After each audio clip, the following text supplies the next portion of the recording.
Assalamualaikum warahmatullahi wabarakatuh. Para pemirsa podcast Mualimin Mualimat dimanapun berada, kali ini kita kedatangan narasumber spesial sangat istimewa. Beliau salah satu Dewan Masyayikh sekaligus Ketua PSPB Pesantren Babakan yang juga pengasuh Pondok Pesantren Mualimin Mualimat. Dan yang akan kita bahas berkaitan dengan spesifikasi keilmuan beliau, yaitu ilmu falak astronomi. Kebetulan juga beliau aktif di LFPBNU, terus di anggota juga tim pakar ahli hisab ruqyah Kemenag RI. Jadi pembahasan falak sesuai dengan kapasitas beliau. Nah, di malam kali ini ada mungkin beberapa pertanyaan yang menjadi katakanlah polemik di tengah masyarakat. Kenapa sih selalu berbeda hari raya itu? Kenapa sih selalu berbeda bulan puasa itu? Jadi pertanyaan-pertanyaan itu kemudian menimbulkan kayak keraguan dalam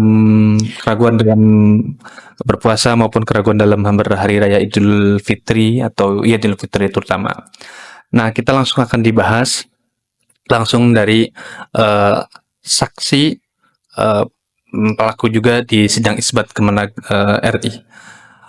Sederengnya pangapunten terutama mengganggu waktu beliau yang luar biasa sibuk sekali. Jadi alhamdulillah kita masih diberikan kesempatan. Nah, ini berkaitan dengan kemarin konflik, bukan konflik tapi perbedaan-perbedaan kemarin. Kenapa sih selalu berbeda setiap tahunnya, baik awal Ramadan maupun hari raya Idul Adha nih, atau hari raya Idul Fitri terutama, kenapa selalu berbeda? Ada nggak sih kesamaan-kesamaan itu atau gimana? Ya, terima kasih. Bismillahirrahmanirrahim.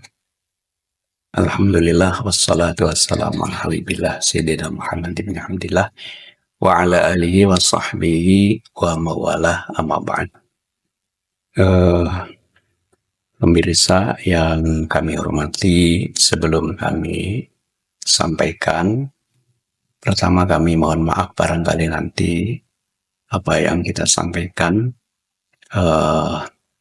kurang memuaskan, ya, atau kurang sempurna, atau banyak kesalahan, kami mohon maaf yang sebesar-besarnya. Kemudian yang kedua, kita perlu klarifikasi bahwa saya ini ya,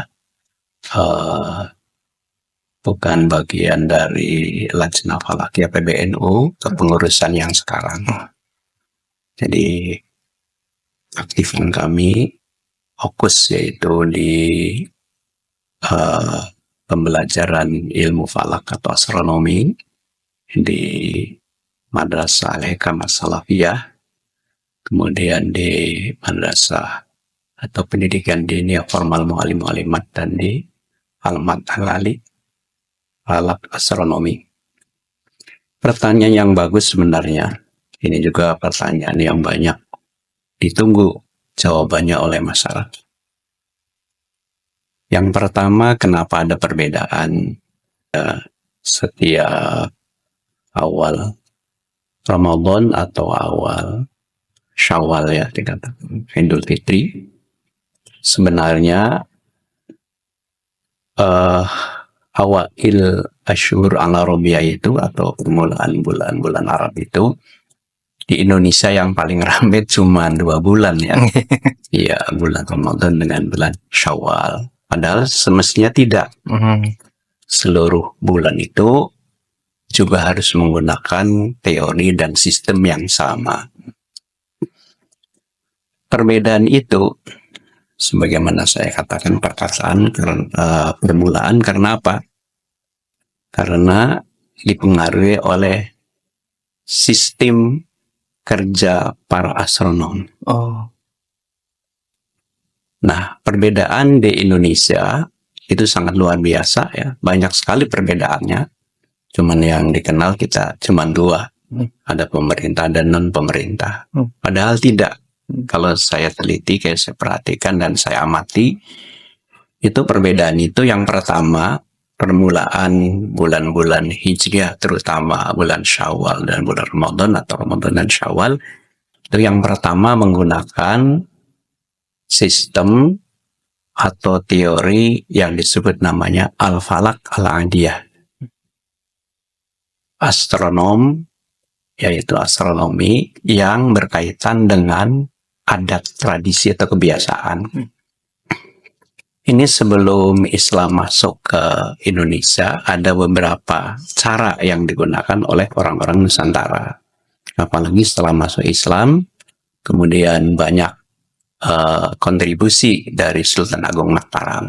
Maka muncullah, yaitu ada sistem namanya sistem Aboge. Sistem Aboge itu sampai sekarang masih konsisten, masih ada walaupun tidak banyak yang dikatakan Islam Aboge. Nah, untuk sistem Aboge ini sebenarnya sudah tidak berlaku. Karena ada rumus sudah tahun 1400 sekian, maka bergeser menjadi sistem Asapon. Nah, maka sekarang itu mestinya harus berganti nama menjadi Islam Asapon ya, bukan Aboge lagi. Tapi nggak apa-apa lah, itu kan namanya juga sejarah nama kan. Mungkin ada kenangan tersendiri atau konsisten pada Aboge. Nah, ini sistem ini biasanya menggunakan jadwal praktis dan ada nalomnya. Seperti kita potong aja nalomnya, petikannya saja. Aboge Hadpona, Aboge Hadpona, Ja'afon, Jasafahing, dan terusnya. Ada Asafon, Hatufahing. Nah, itu rumus-rumus itulah yang dijadikan dasar permulaan pada awal bulan-bulan Hijriah, terutama Ramadan dan Syawal. Seperti itu. Jadi mereka sangat cepat sekali ya. Kalau sekarang tinggal buka aplikasi ya udah. Gitu. Ini bulan Ramadan, tahunnya tahun apa. Kemudian diluruskan antara Ramadan dengan tahun, misalnya tahun H. Kita luruskan, maka pertemuan itulah nanti akan memprediksi. Misalnya jatuh Ramadan, contohnya misalnya Jum'ah Kliwon atau Sabtu Legi misalnya. Sangat cepat ya. Itu. Kemudian ada lagi yang kedua, yaitu dengan menggunakan tradisi alam. Seperti ada beberapa teman-teman muslim kita yang menggunakan sistem alam ini dengan menggunakan melihat ombak, melihat air rob, gitu ya, atau ombak, gitu. Seperti itu. Nanti kita akan bahas apakah diperbolehkan sistem ini. Dan ada lagi yang ketiga yang masih berlaku tapi sudah mulai menghilang. Tradisi yang menentukan hilal itu tinggal melihat bulan. Nah, kemudian kita ambil kain kasa ya, kain kasa atau kerudung perempuan yang yang masih tipis itu. Kita lihat di bulan, nanti ada rumus-rumusnya. Ada teorinya. Ada teorinya, ya, ada teorinya. Nanti mereka itu mengambil titik tanggalnya dari situ. Itu disebut namanya Al-Falak Al-Adiyah. Nah, beberapa fuqaha, terutama fuqaha yang berkaitan dengan Al-Falaki, Al-Falak, ini teori ini tidak dibenarkan untuk menentukan awal Ramadan dan awal Syawal. Tidak dibenarkan karena tidak ada dasar Al-Quran dan Al-Hadis, dan juga tidak menggunakan keakuratan ya. Keakuratan seperti hitungan atau rumus-rumus falak, tidak menggunakan seperti itu. Jadi akurasinya rendah nih. Sangat rendah, bukan rendah lagi, tapi sangat rendah. Walaupun kadang-kadang memang pas ya. Makanya tidak kaget. Ada yang mendahului 2 hari, gitu. Ada yang mengakhiri 2 hari atau 1 hari, itu tidak kaget. Karena digunakan adalah sistem Al-Falak Al-Adi atau astronomi yang tradisional. Nah, terus kalau biasanya perbedaan ini kan yang sering kita dengar itu ada 2 metode, metode hisab, metode ru'yah. Lah ini untuk akurasi yang lebih tepat itu hisab apa ru'yah? Ya, terima kasih ya. Kebetulan karena kami ini mendalami di bidang ini ya, bidang falak. Jadi semuanya itu akurasinya sangat baik Hmm. apabila dikerjakan oleh orang-orang yang SDM-nya gitu ya, Nggih. yang SDM-nya Yang punya tapi yang kapasitas. punya Nggih. kapasitas Nggih. tentang ilmu ini. Hmm. Sebenarnya semuanya ditunjang ya, Hmm. baik oleh Al-Quran maupun hadis.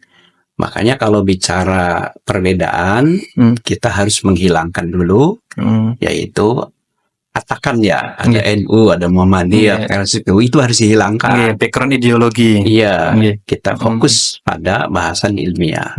Sebab kalau kita bicara masalah organisasi atau sekumpulan orang, kita nanti akan ta'assub, akan fanatik. Ya. Terus ada kepentingan. Ada kepentingan, betul sekali. Amail ada kepentingan. Jadi kita persepsinya kita kembalikan kepada yaitu falak secara ilmiah. Nah, oke.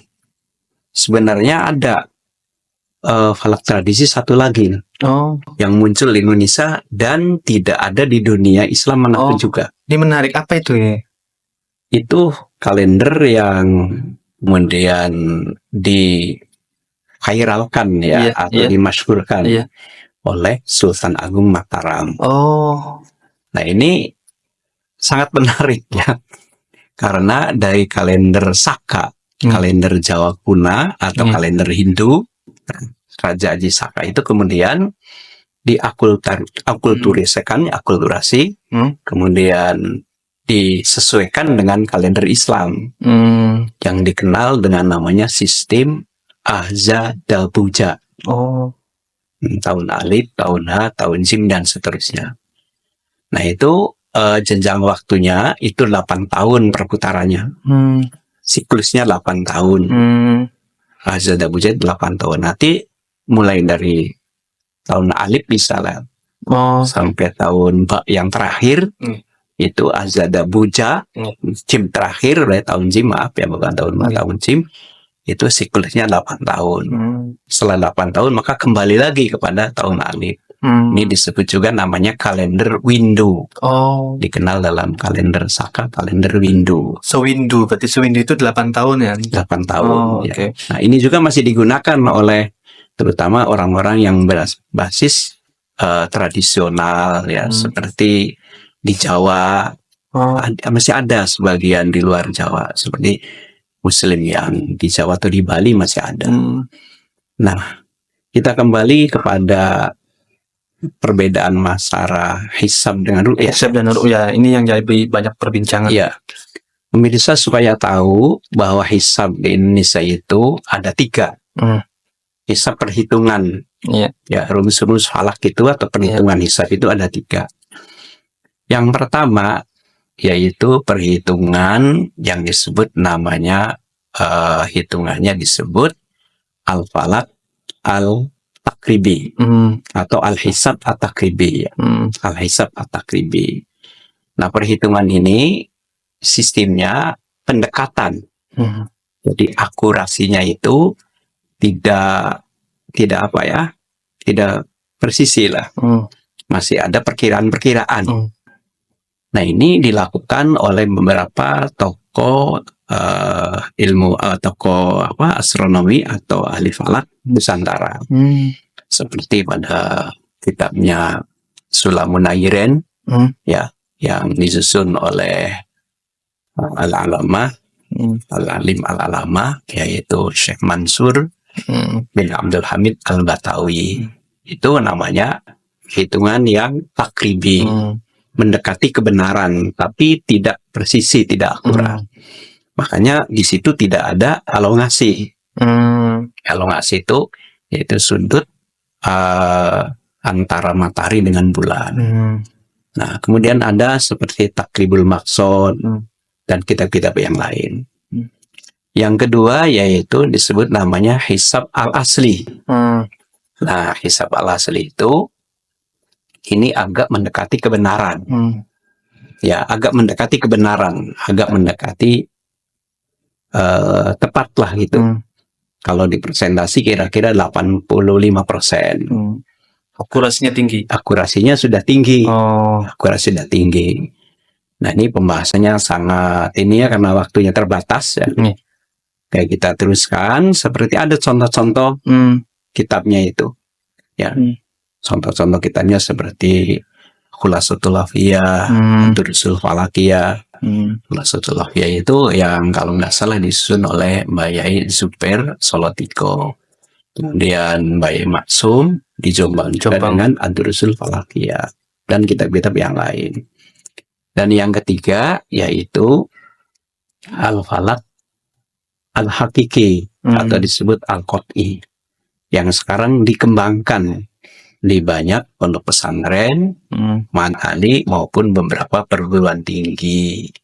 Ya, disinilah kita, alhamdulillah, kita bersyukur ada tokoh-tokoh pesantren yang kemudian menggeluti, meneliti, bahkan menemukan beberapa hal-hal yang masih baru. Seperti Al-Mukarram, guru kami ya, yaitu Profesor Dr. Kiai Haji Izzuddin. Dan yang lain-lain masih banyak ya. Ini beliau ini dengan teman-temannya, dengan para mahasiswa dan para santrinya, kemudian menghitung rumus falak secara qot'i, secara hakiki. Gitu. Kalau mohon maaf, tingkat akurasinya berapa persen kalau itu? Ya kira-kira hampir 99,9% lah. Jadi pengambilannya dari ini, dari referensinya dari tadi dari apa, kitab-kitab, dari praktek dan lain-lain itu digabungkan atau gimana tuh sampai 90%? Betul sekali ya. Kelompok ini termasuk teman-teman kita dari Muhammadiyah, dari PKI, dari PSIS dan lain juga menggunakan sistem ini, SIM qot'i ya. Walaupun ada yang pakai takliwi, ada yang pakai asli, tapi sudah kebanyakan alhamdulillah sekarang beliau-beliau ini, mereka ini sudah mendekati ke asliannya, ke qot'inya gitu ya, bukan asli ke qot'inya. Nah, tinggal nanti pengaruhnya itu bisa jadi satu karena referensinya banyak. Kemudian yang kedua berdasarkan pengalaman lapangan seperti observasi atau lihat hilal. Dan juga bisa dengan terjun pengamatan langsung dari pengamatan penelitian dan kemudian dari menyerap ilmu-ilmu yang dari luar Nusantara ini, dari luar negeri terutama dari tokoh-tokoh astronom luar negeri, maka mereka kemudian menemukan yang mendekati, bukan mendekati ya, sudah insya Allah sudah hampir 99% sangat dipercaya. Gitu. Jadi makanya kenapa sekarang tidak usah diragukan lagi karena sudah mendekati qot'i, bahkan sudah qot'i. Ya, sudah qot'i. Sudah qot'i. Jadi kalau dulu mungkin ya. Lah, ini kan dulu sering ada perbedaan-perbedaan di antara para tokoh ahli falak, di antara para kiai, di antara para para ya mungkin sampai level organisasi dan lain-lain. Nah, metode untuk menjembataninya apa sih supaya ada persamaan ya? Ya alhamdulillah ya, saya sangat kami respon ya masyarakat Indonesia, kami wakil masyarakat Indonesia. Ada sidang isbat yang luar biasa, yang terbuka ya. Yang terbuka, saya sendiri sebagai pelaku mulai dari tahun 2020. Itu waktu itu ada corona, kena pakai Zoom. Saya mengikuti dari tahun 2020 sampai sekarang. Itu antara lain seperti itu. Kemudian yang kedua, kita juga pernah mengusulkan dalam forum itu supaya masyarakat, yaitu baik dari secara organisasi maupun ke pemerintahan, diberi semacam penyuluhan lah kalau di masyarakat. Penyuluhan, mengadakan seminar, atau masuk ke musola-musola, ke organisasi, ke pondok pesantren, ke lembaga pendidikan, baik lembaga di umum maupun agama. Itu sangat baik ya.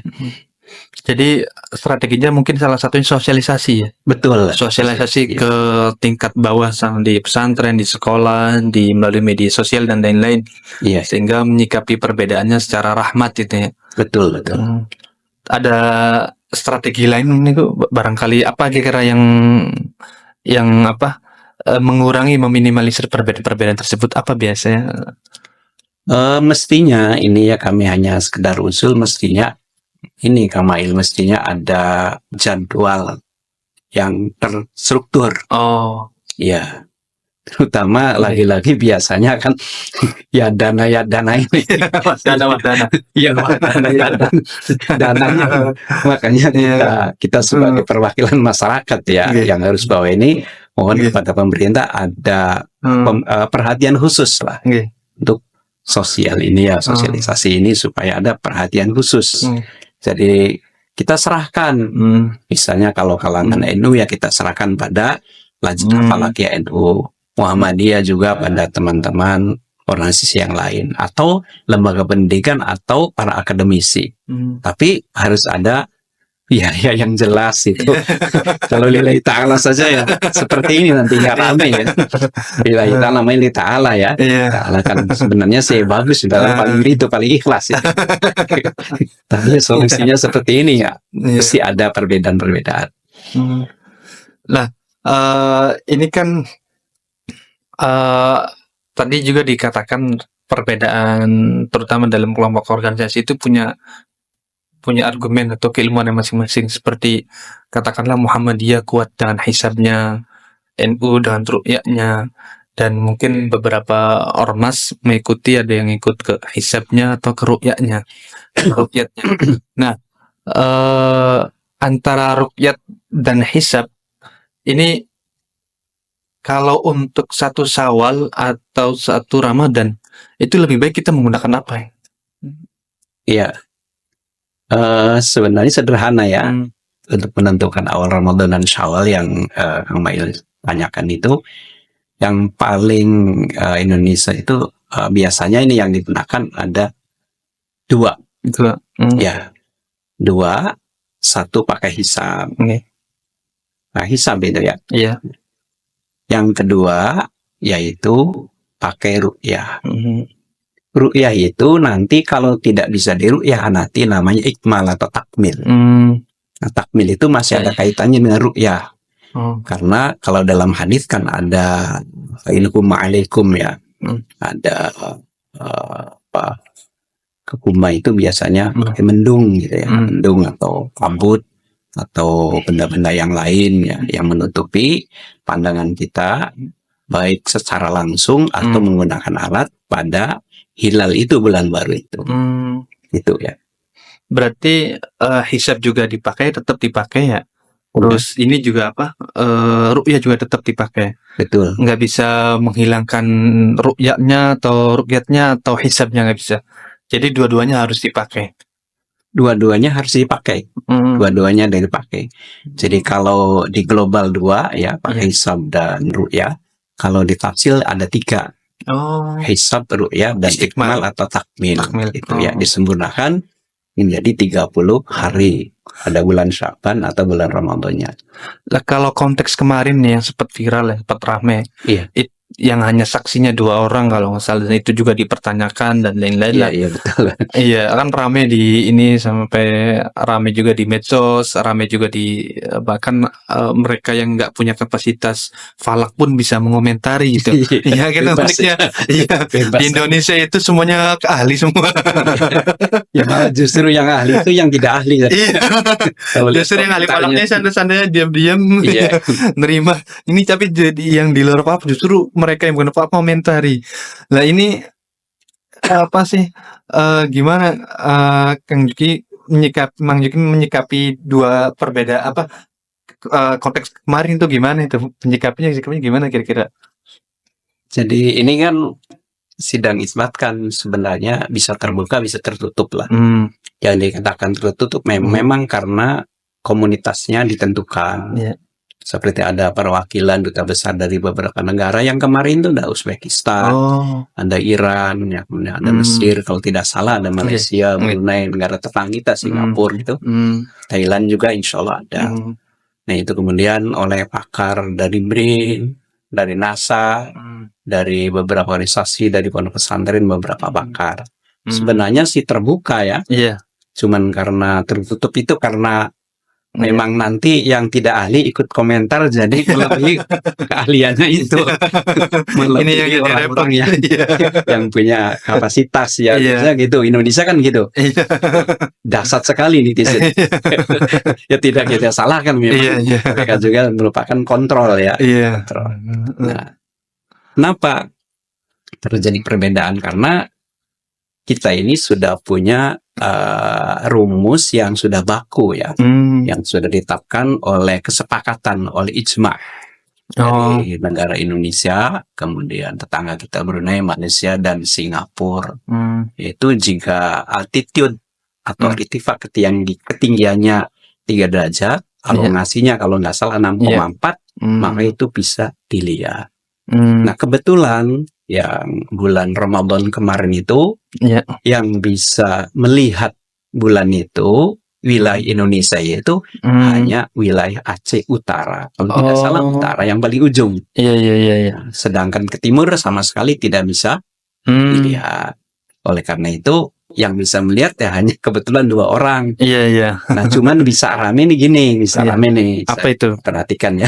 Ini sebenarnya sederhana ya. Biasanya kan gini biasanya.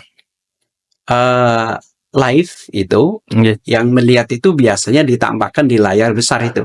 Iya. Di sidang isbat. Gitu. Jadi beliau-beliau yang apa istilahnya pengamatan ya pada hilal itu biasanya dia akan berbicara secara live langsung di depan sidang, di depan Menteri Agama dan membawa perwakilan. Nah, kebetulan yang kemarin itu tidak langsung. Ya, jadi Menteri Agama langsung saja mengumumkan bahwa di Aceh sudah disumpah bla bla bla bla sesuai dengan aturan, baik aturan syariat maupun aturan ijma. Ya, ijma'nya ulama-ulama ini, para tokoh-tokoh dan pakar ini, maka ditentukanlah karena sudah sesuai dengan aturan, melihat dan disumpah, ada saksinya, maka ditentukan hari raya itu yaitu pada hari Sabtu kalau tidak salah ya. Hari satu Ramadan. Ya, satu Ramadan hari Sabtu. Hari Sabtu sepakat. Nah, ini yang di Pulau Jawa ini tidak lihat ikut komentar ya. Gara-gara nggak lihat saya komentar. Ini komentar kenapa hanya satu ya itu karena rumusnya tidak perhitungannya hanya satu daerah yang kelihatan.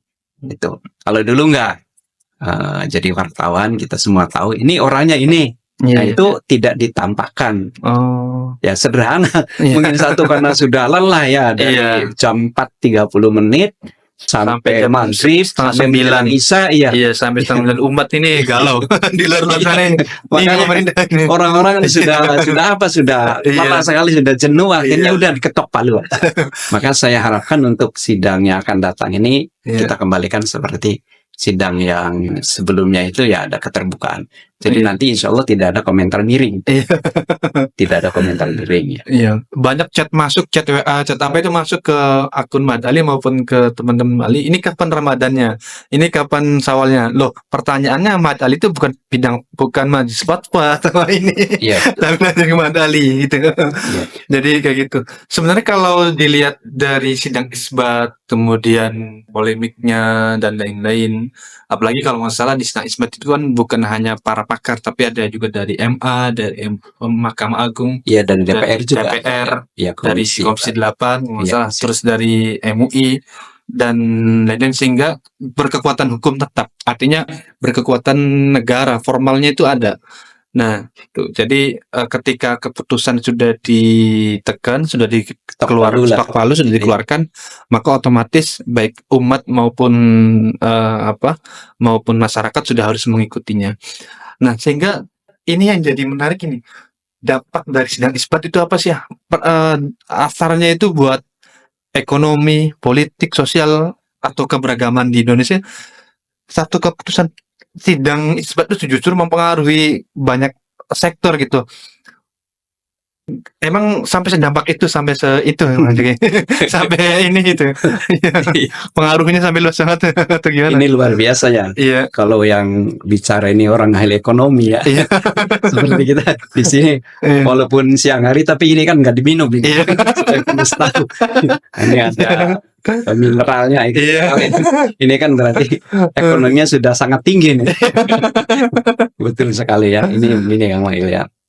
Eh, jadi kita kembali lagi sebelum kita bahas apa pertanyaan yang Mail, dampak ekonomi maupun dampak yang lain ya. Iya. Sebenarnya begini. Dulu yang paling tidak sama atau berseberangan dengan pemerintah tuh NU dulu. Oh, zaman Gus Dur. Zamannya Gus Dur. Oh, iya iya iya. Yang penting tidak sama dengan Pak Harto. Pemerintah. Iya. Pak Harto bukan pemerintah. Iya iya. Pak Harto karena memang pemerintahnya orde baru Pak. Iya. Jadi Gus Dur itu ya seperti itu. Nah ini sehingga terjadi ya kita sendiri pelakunya itu ya. Pelakunya itu Iya. ada di Babakan itu, di pesantren Babakan Iya. sendiri ada dua aliran katakan Iya iya. dua sholat Id yang Iya. berbeda gitu. Udah 2 kali di Babakan. Kalau di pesantren saya 3 kali. Oh. Ya 3 kali ada perbedaan itu. Hmm. Dan nampaknya biasa-biasa saja. Biasa-biasa saja. Bahkan saking kerasnya perbedaan itu karena kita tahu bahwa di pesantren Babakan itu kebanyakan kan dulu ya generasi keberapa, ke-8 atau ke-9 itu banyak menimba ilmu pada Hadratus Syekh Hasyim Asy'ari. Sehingga sangat fanatik ya. Zamannya Al-Maghfurlah Kiai Yahya, Sayyid Yahya, ya Sayyid Yahya Kang Ayib itu, Ayib Hud. Kemudian zamannya Isa Rozi, itu fanatik. Apa jare Gus Dur? Apa kendak Gus Dur? ABG. Yang penting tidak sama dengan Pak Harto katanya gitu. Iya. Iya. Nah dari situ ini kita ada cerita lucu ya. Iya. Akhirnya dibahas. Iya. Karena sudah dulu kan pakai Telegram. Iya. Menentukan kalau misalnya ini hari Rabu, pemerintah hari Kamis. Iya. Pemerintah belum mengumumkan tapi Gus Dur sudah mengumumkan. Di situ rame. Iya. Maka terjadilah perdebatan di rumahnya Kiai Makhtum. Ada Kiai Amrin Hanan, ada Kiai Syerozi Abdul Rahim, ada Kiai Mukhlas, ada Kiai Tamam Kamali, ada Syarif Yahya, ada Kiai Yahya Masuki Ali, dan lain-lain banyak. Ada Kang Zamzami, ada saya yang wali muda waktu itu hanya 2 ya, Kang Zam dengan saya. Ya sekitar tahun 90 berapa itu sebelum lengser lah. Iya. Nah akhirnya menurut beliau udah kita ini secara organisasi harus patuh kepada instruksi atau fatwa dari PBNU.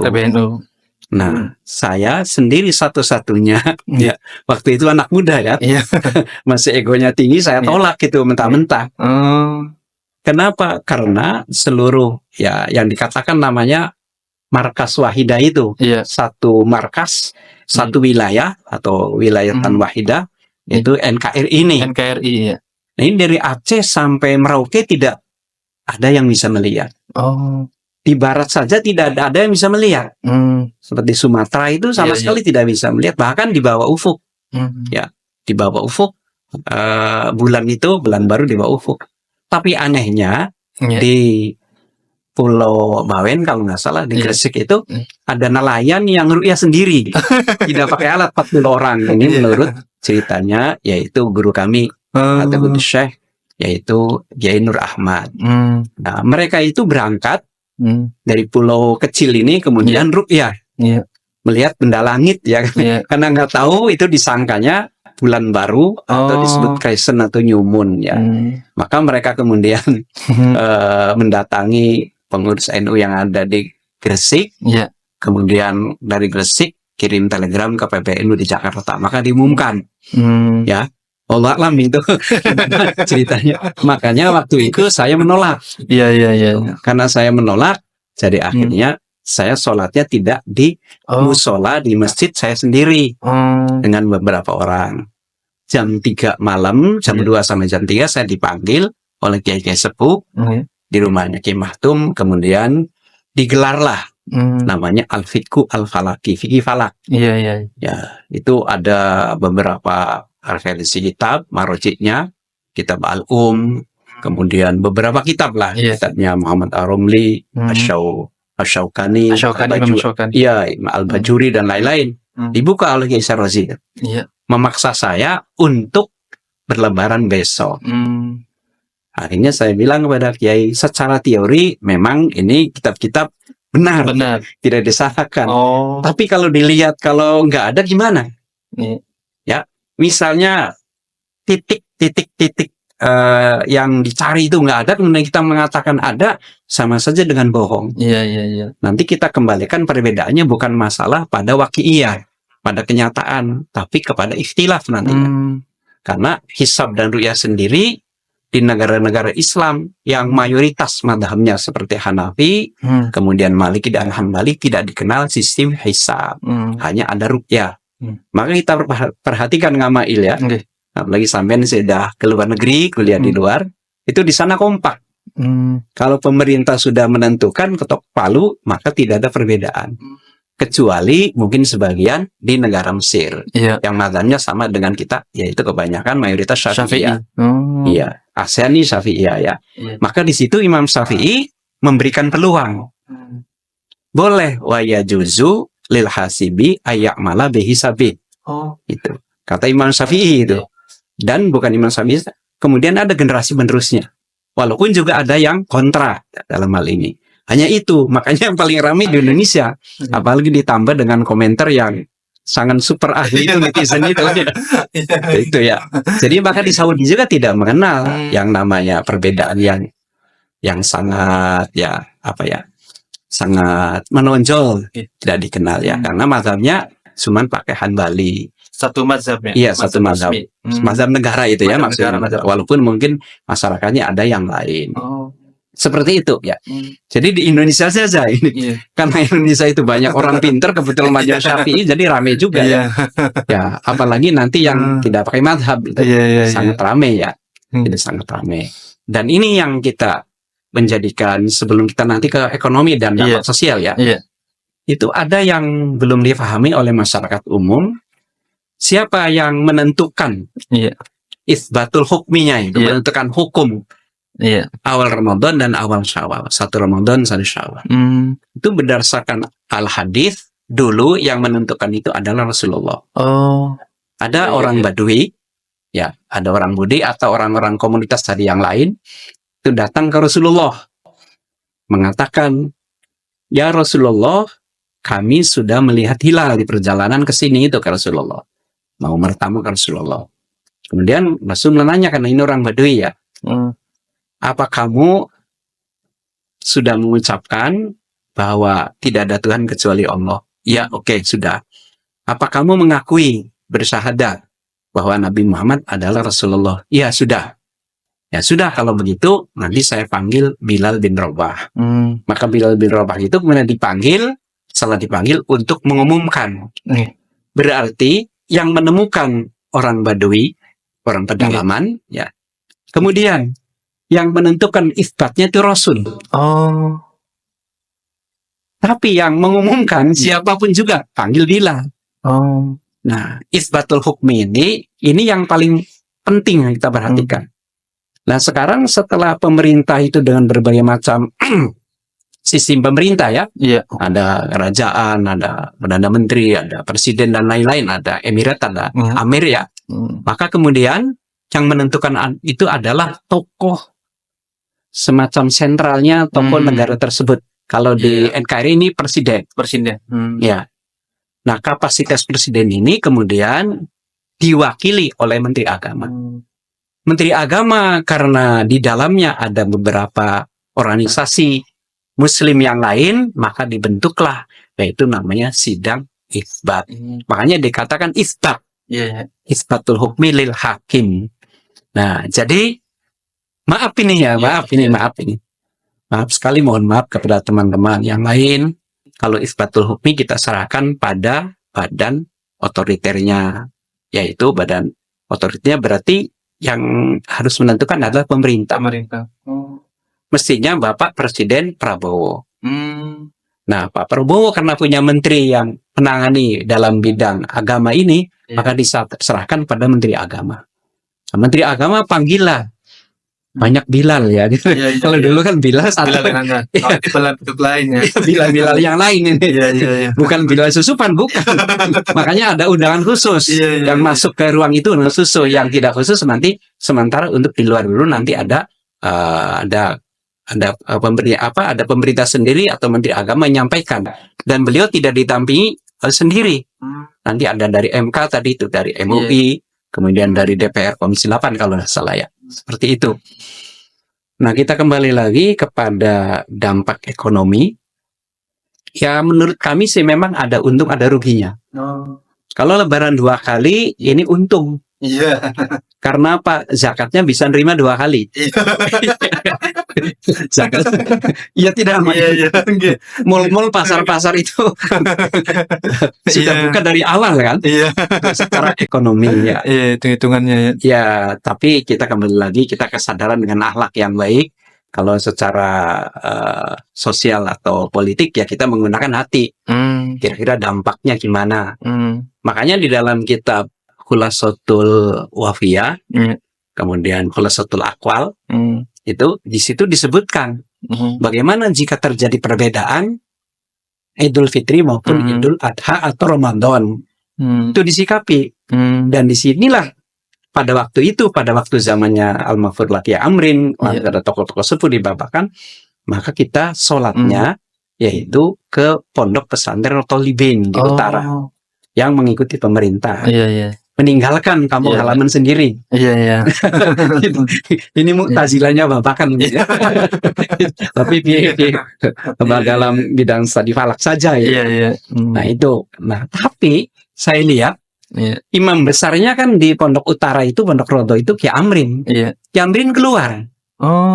Tapi tidak mengimami dan khutbah. Iya. Karena tidak ada imam dan khutbah di masjid utara itu, karena Ki Amrin sudah pada hari Rabu kalau nggak salah, yaitu mengikuti yang di pondok pesantren selatan Miftahul Ta'limin waktu itu. Maka Ki Amrin itu tidak mau mengimami dan menjadi khotib. Beliau hanya sebatas ikut sholat di situ, tapi sholat sunnah. Ini namanya toleransi yang tinggi. Toleransi dan moderasi ya.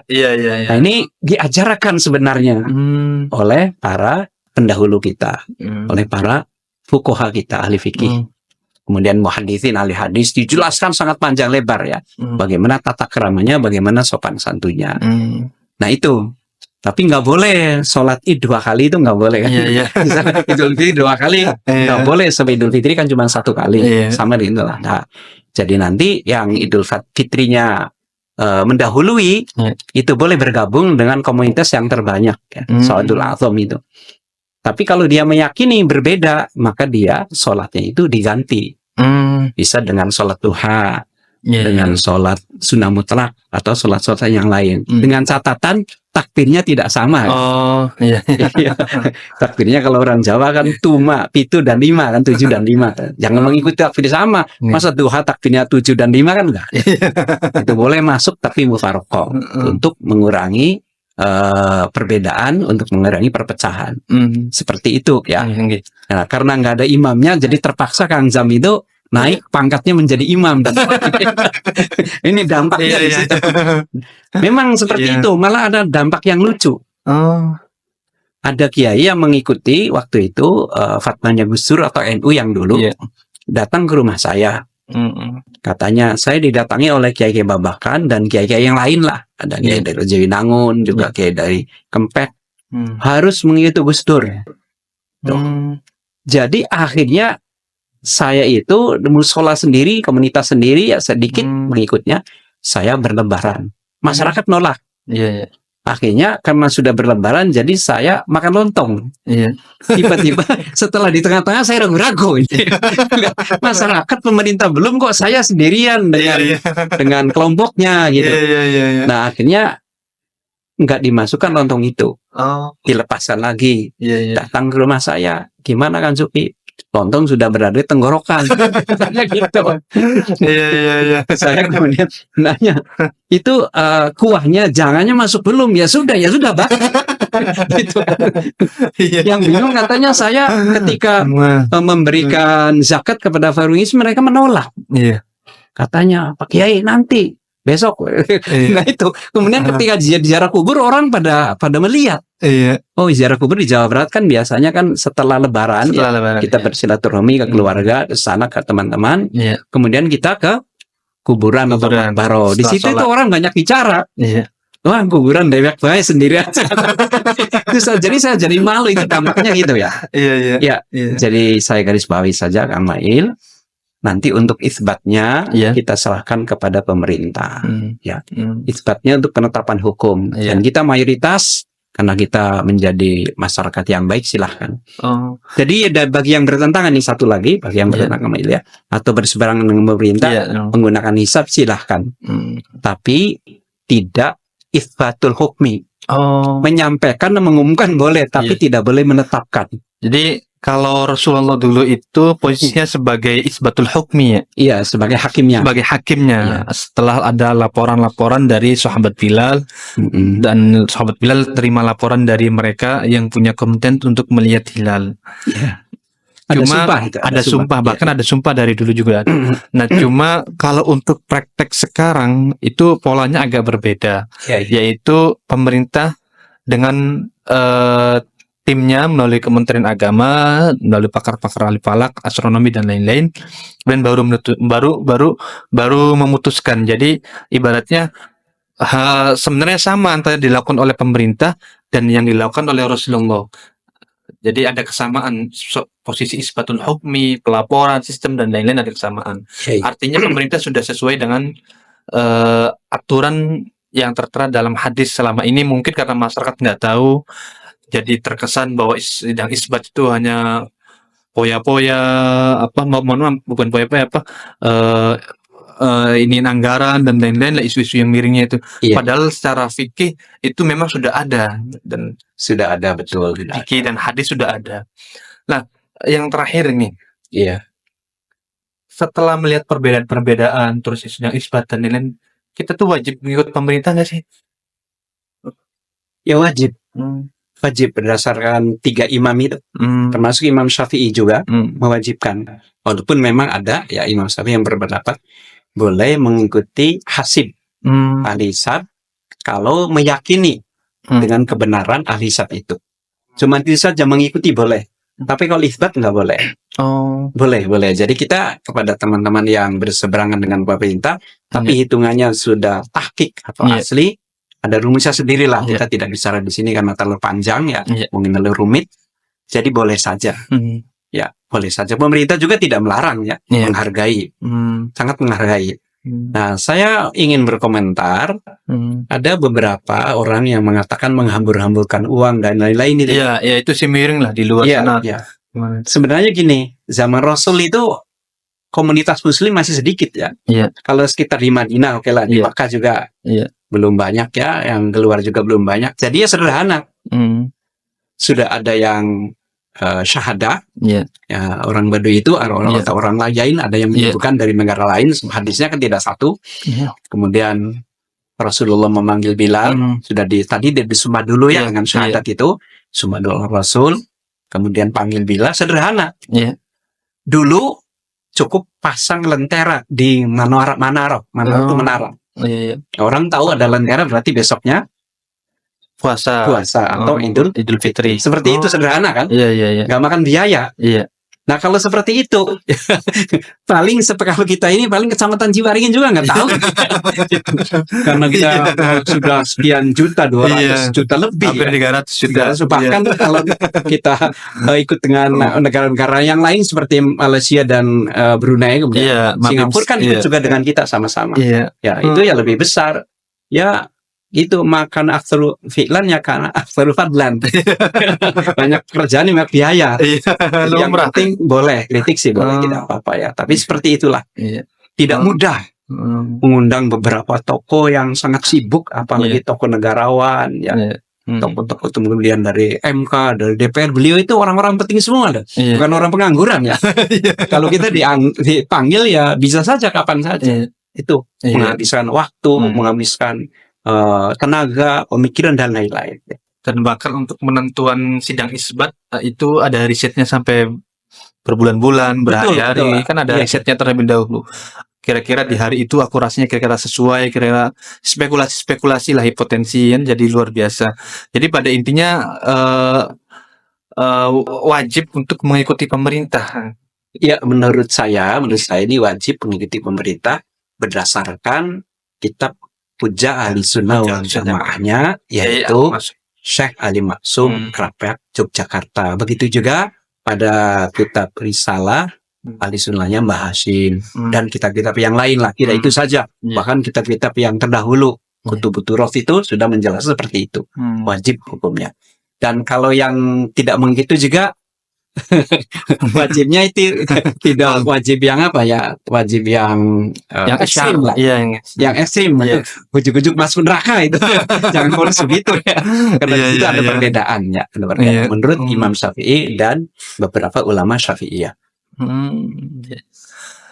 Baik, terima kasih penjelasannya sangat dalam, luar biasa. Semoga bermanfaat untuk kita semua dan bisa menjadi pijakan dalam menyikapi perbedaan awal Ramadan maupun awal Idul Fitri. Amin. Terima kasih atas waktunya. Mohon maaf sudah mengganggu. Terima kasih. Pangapunten ingkang kathah. Insyaallah kita ketemu lagi di podcast selanjutnya, dan mungkin nanti ngapunten, nanti ada part-part selanjutnya dengan tema yang berbeda. Boleh. Nggih, pangapunten, matur nuwun. Lagi bermanfaat, kita akan siap ya, mudah-mudahan ada manfaatnya. Sekali lagi nih Kang Mail, barangkali saya nanti bicaranya kurang sopan atau menyinggung perasaan pemirsa, netizen, mohon maaf yang sebesar-besarnya. Komentar yang baik lah. Ya, terima kasih. Nggih, pangapunten. Terima kasih, sampai jumpa di podcast Ramadan Mualimin Mualimat selanjutnya.